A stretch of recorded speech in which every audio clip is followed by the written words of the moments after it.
Hello and welcome to this week's episode of Ask the Gov. Let's begin.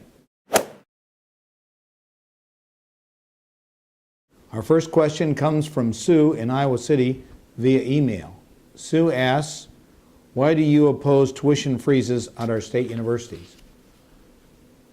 I don't think the legislature should be setting tuition.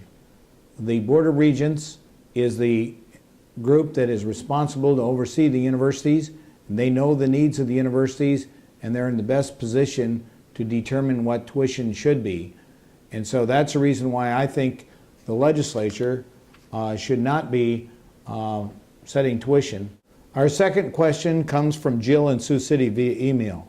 Jill asks, what can you do to save BPI? We need this vital part of our community. I think it's tragic that misinformation has gone out and scared a lot of people and caused the USDA and supermarket chains to discontinue this lean, healthy beef product.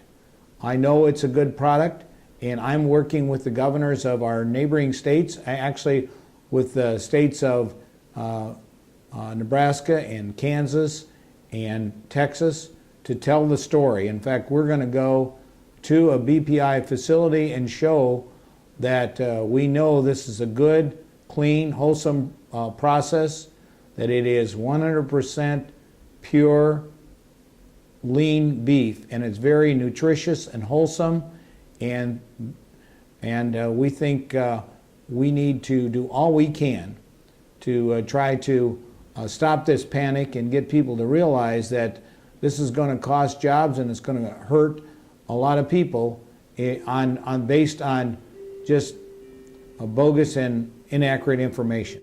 Our third question comes from Ben in Dubuque.